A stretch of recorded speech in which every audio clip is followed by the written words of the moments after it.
కాదు, వాటర్ అయిపోయి పంపించేశారు. వాటర్ ఉన్నాయి. లైట్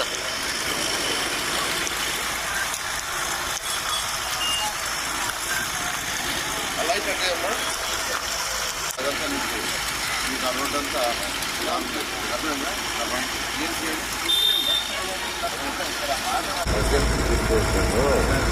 ఈ వచ్చే దాంట్లో నీళ్ళ అటుపోతా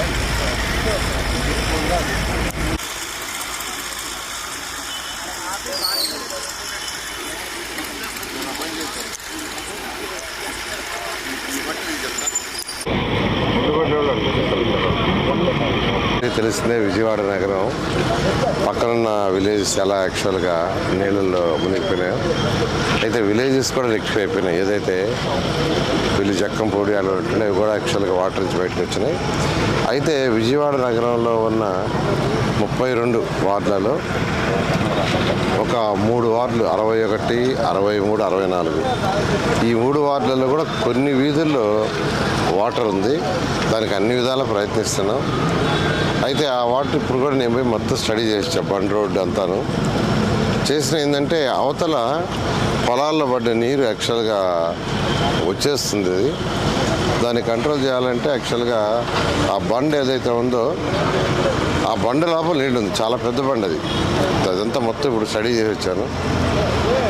99% రేపు ఈవినింగ్కి దీన్ని కూడా కంట్రోల్ చేయడం జరుగుతుంది. ఇది ఒకటి కంట్రోల్ అయిపోతే ఈ 61, 63, 64లో పార్షియల్గా మీ జర్నలిస్ట్ కాలనీలో ఉన్నాయి నీళ్ళంతా. ఇది కానీ కంట్రోల్ అయితే మొత్తం 32 డివిజన్లు పర్ఫెక్ట్ అయినట్టే. పక్కన ఉన్న జక్కపూడి ఇవి కూడా పూర్తిగా కంట్రోల్కి వచ్చినట్టే. రేపు ఈవినింగ్కి కంట్రోల్ చేయడం జరుగుతుంది. విజయవాడ పైపులు వేసి రోడ్డుని రెక్టిఫై చేసామని ఇవాళ నైట్కే వాళ్ళు పైపులు తెచ్చడానికి ప్రయత్నిస్తున్నారు. ఎందుకంటే అది ఇంకా ఒక వారం రోజులు పడుతుంది ఆ వాటర్ అంతా పోవటానికి. స్టడీ చేసాము. 1 వీక్ ప్రజలను ఇబ్బంది పెట్టకూడదని పెద్ద పైపులు తెచ్చి యాక్చువల్గా దాన్ని క్లోజ్ చేయమని చెప్పారు. ఇంటింటి సర్వే దాదాపు 2,02,000 అయినట్టుంది. బ్యాలెన్స్ రేపు ఈవినింగ్ అయిపోతుంది కంప్లీట్గా. ప్రాథమికంగా నష్టం ఎలా రేపు అది అయిన తర్వాత పూర్తిగా అయితే అర్బన్ ఏరియాలో అయితే ఆల్మోస్ట్ అయిపోయింది. రూరల్ ఏరియాలో బ్యాలెన్స్ కావాలా. రూరల్ ఏరియాలో రేపు ఈవినింగ్కి పూర్తిగా అయిపోతే ఇమీడియట్గా అంటే అది కూడా అయిపోయేది. ఇళ్లలో వాళ్ళు లేకుండా తాళాలు వేసుకున్నందువల్ల అటువంటి ఆగుంటాయి. ఏదేమైనప్పటికీ రేపు కంప్లీట్ చేసి దీని మీద ఒక అనాలిసిస్ చేసి ముఖ్యమంత్రి పెడతాం. ఆయన దీన్ని యాక్చువల్గా ఫైనలైజ్ చేసి 17వ తేదీ ఆ ప్రాంతంలో రఫ్గా దీన్ని యాక్చువల్గా ఏంటంటే అనౌన్స్ చేసి ఇమీడియట్గా అనౌన్స్ చేసిన వెంటనే ఇమీడియట్గా ఇచ్చేయాలి 1 day 2 days అని చెప్పారు. ఆ విధంగా చేయడం జరుగుతుంది.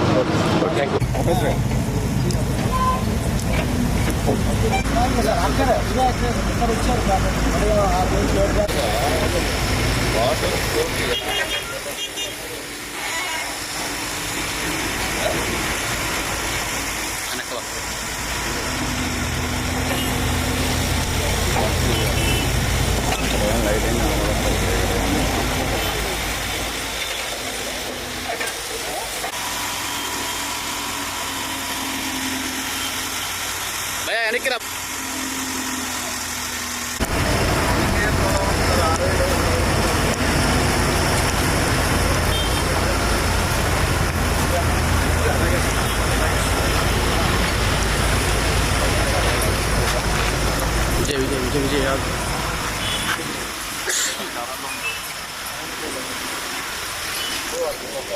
సార్ మీరు కొంచెం వెనక్కి రండి సార్.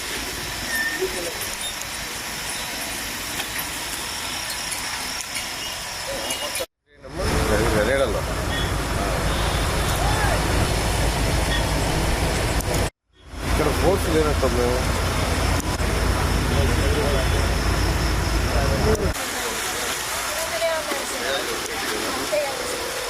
కొంచెం లోపల వాటర్ ఉన్నాయి సార్. అంటే సందులోకి రావట్లేదు సార్. కొంచెం అదొక్కటి చేస్తాను. సందులోకి ట్రైన్ తీయడానికి వాటర్కి ఇదిగోండి సార్. ఇక్కడ కడుక్కొని వచ్చి స్టోర్ వైపు అయితే నిత్యావసర సరుకులు అయితే వచ్చేసారు. కొన్ని కష్టం తరపు నుంచి వచ్చిన సరుకులు అయితే అది ఒకటి చాలా అదే ఫుడ్ వర్షాల వరదల టైంలో మాత్రం ఫుడ్ బాగా అందించారు. ఒక వాడుకోవడానికి వాటర్ లేవని అది మాత్రం చాలా వాస్తవం. ఫుడ్ బాగా అందించారు, ఎటువంటి జర్నలిస్ట్లో జరగలేదు. చాలా బాగా చెప్పచ్చు హౌస్ పైన వేసారు.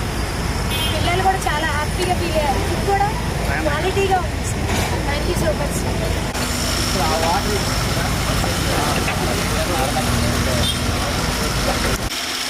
జాగ్రత్త.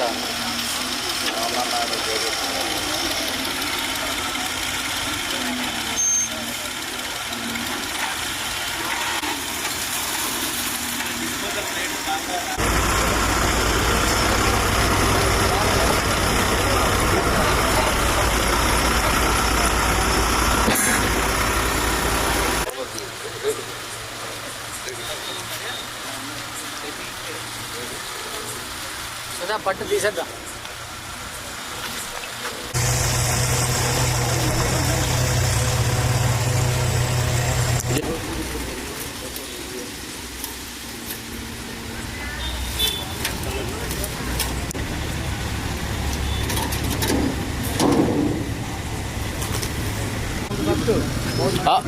ఆ మోడ తీయన్న ఫస్ట్. కాలేసిన మోటర్